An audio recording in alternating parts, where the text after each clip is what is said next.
Teraz, keď ešte sú krásne.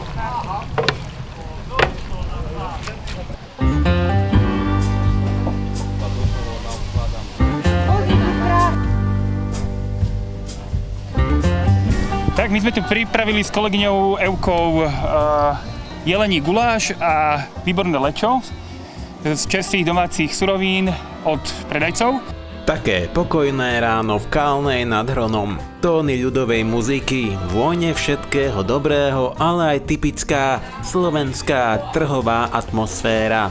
Gazdovské trhy v Kalnej nad Hronom sú už neobchvejnou súčasťou miestneho života. Niekoľkokrát do roka sa ale vyskytuje príležitosť posunúť latku ešte vyššie a takouto príležitosťou bol aj dožinkový gazdovský trh. Bol koniec augusta 2025. Vynikajúco, výborná akcia. Tento trh, keďže vyšiel na koniec leta, sme nazvali dožinkový ako poďakovanie za úrodu. Povedzme, že tento rok bola celkom hojná úroda. Poprosili ma, aby som pomohla urobiť dožinkový veniec. Každá rastlina je symbolom niečoho, napríklad makovice, bohatstvo, ľaň, takisto hojnosť. Dnešná atmosféra je veľmi výnimočná, pretože toľkoto trhovníkov ešte od začiatku roka nebolo. Toto je výnimočný jarmočný trh, ktorý sa dneska vykonáva. Ponuka trhu bola naozaj širokospektrálna. Moje osobné výrobky sú trubičky, oplátky a starožitnosti, ktoré zbieram od 30 rokov. Ostatné mi prispel kamarát a spoločne to predávame. Ovocie, zeleninka, aj všeličo iné a máme tu veľa šikovných predajcov, ktorí z toho vyrábajú aj skvelé produkty. Zdravé, bez chémie, väčšinou sú aj pestované bez chémie. Spálnové žemličky, máme tu sušenky, pomazánky, kečupy, cestoviny, rôzne pomazánky sladké, ako sú jahody v mede, rôzne syry, viacej druhov lekvárov, od každého trošku.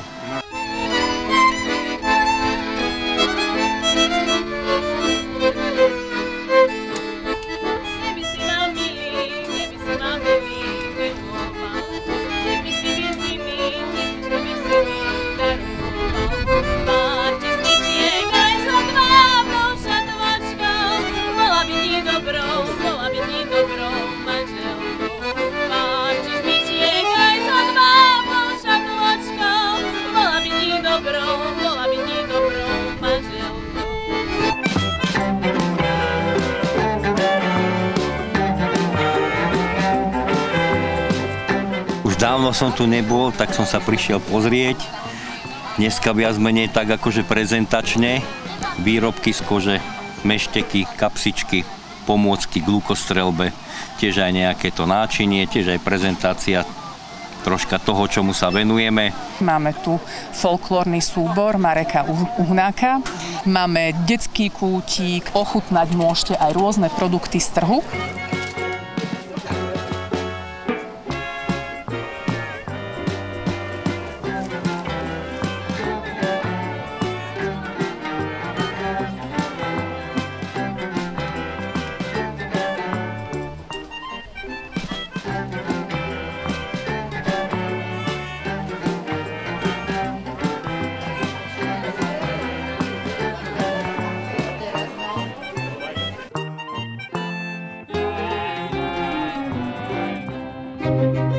Tak určite to vnímame veľmi pozitívne. Sme nesmierne radi, že takáto tradícia sa na území našej obce koná. Také domáce veci ma lákali, takže to ma sem doviedlo. Som, keď môžem ešte povedať, veľmi spokojný, ak to tu je. Ako môžete vidieť, je tu bohatá účasť, či už predávajúcich, ale aj návštevníkov, nielen z našej obce, aj z okolia. Pletiem aj z vrbového prútia, aj z pedigu. Snažím sa, moje najobľúbenejšie sú výroba kabeliek a tašiek.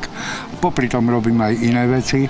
No, využívame len suroviny, ktoré sú domáce, ktoré sú od lokálnych dodavateľov a takto sme to vlastne pripravili v priamej konzumácii. Sme veľmi radi a určite aj zo strany obce, ale aj poslancov obecného zastupiteľstva budeme naďalej podporovať takéto aktivity, ktoré troška zviditeľne nie je len obec, ale aj predávajúcich a zo širokého okolia. Takže sme veľmi radi.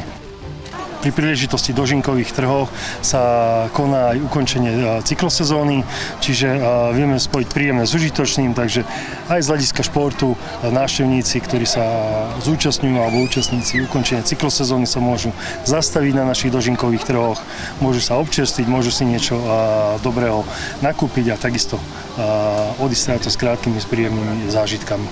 Takže sme veľmi radi, že to vieme takto spojiť. A samozrejme radi sú aj návštevníci, ktorí si odniesli domov tašky plné lokálnych dobrôt, originálne suveníry, ale aj inšpiráciu do ďalších dní.